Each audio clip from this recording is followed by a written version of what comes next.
Hey friends, Sam Haymart for Test Driven TV, and you're watching the Mow Down, where I take an unscripted and unedited mow down of the latest topic du jour. And today, it's all about the IIHS report this week, where they reran their crash test on their top safety picks of the crossovers, only this time on the passenger side. Come to find out, top safety pick really depends on where you sit.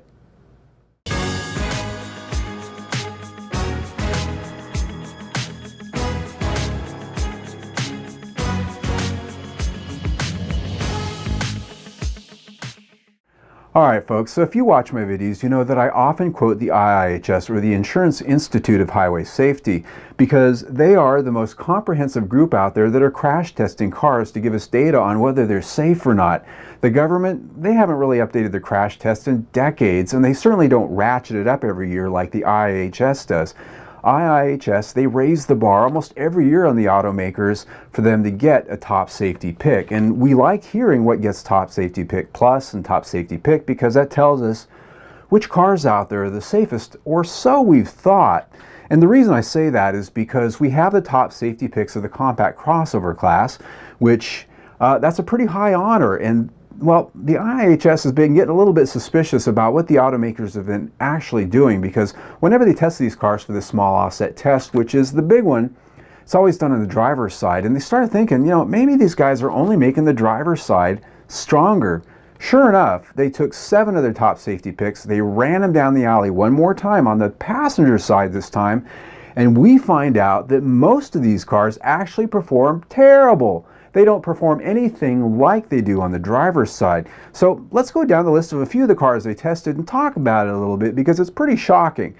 Let's start with the Toyota RAV4. Top safety pick for 2016. Top safety pick plus, in fact, because it also offers the crash prevention systems that are out there. Now, the RAV4 performed very well on that small offset test.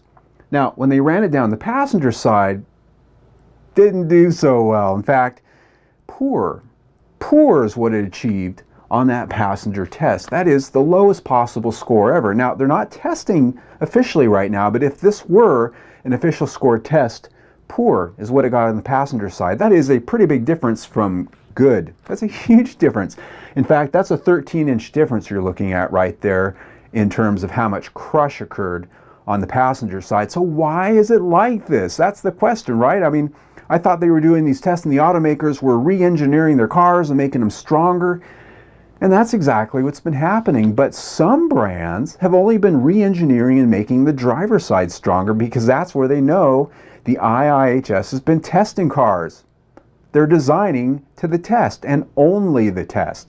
So Toyota here, as you can see on the RAV4, they added extra structure to the driver's side of the front bumper and other places on the vehicle, but they didn't put that on the passenger side. Now, to me, now I'm not an engineer, but just I'm looking at this and I'm thinking that looks like about a $5 piece of steel. Now, it might cost a little bit extra, it might be less even for all I know, but let's say it costs 20 bucks for that piece of steel that's not on the passenger side. So they're going to save $20 a car. They're going to still get their top safety pick honors, and they're going to still be able to tell everybody, honestly, a half truth, that they're a top safety pick, that their car is safe, just as safe as everybody else, yet the passengers got a poor rating for the very same test. Something's wrong with that, if you ask me.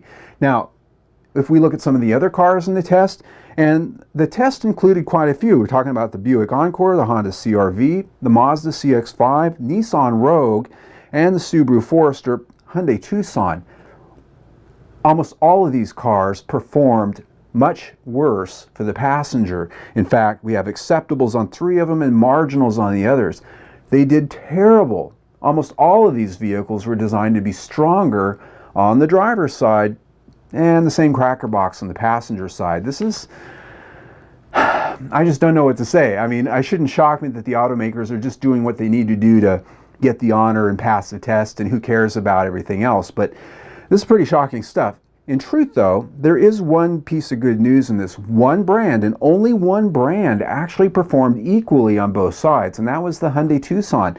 As you can see here, first, Hyundai actually spent the extra money and upgraded both sides of the front end of their car. They spent the extra 5, 10, or 20 bucks, and they have a good on both the passenger and the driver's side, the Hyundai Tucson. So only 1 out of the 7 top safety picks is really truly a top safety pick if you want to look at it in a clear black and white way. And so it really does sort of it feels a little bit like we're getting lied to a little bit by some of these automakers who re-engineered one side of their car just to pass this test, and everybody else in the car, they're SOL.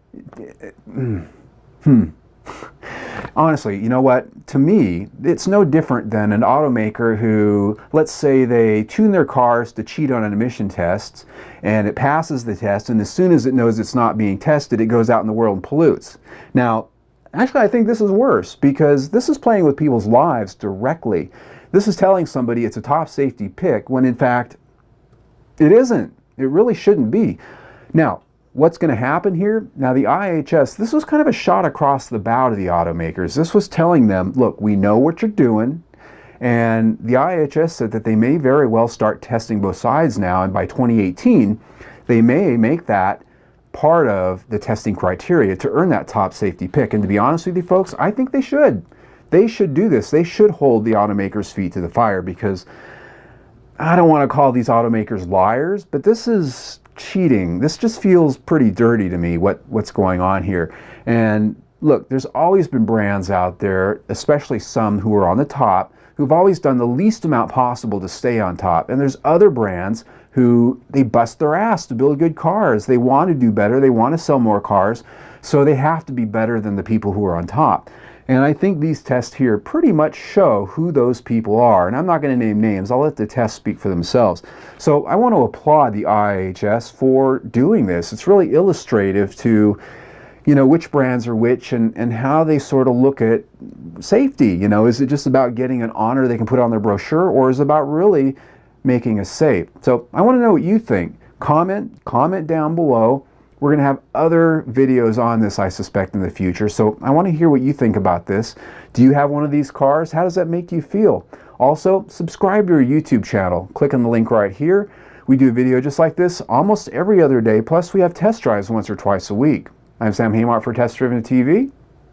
I hope you enjoyed the ride.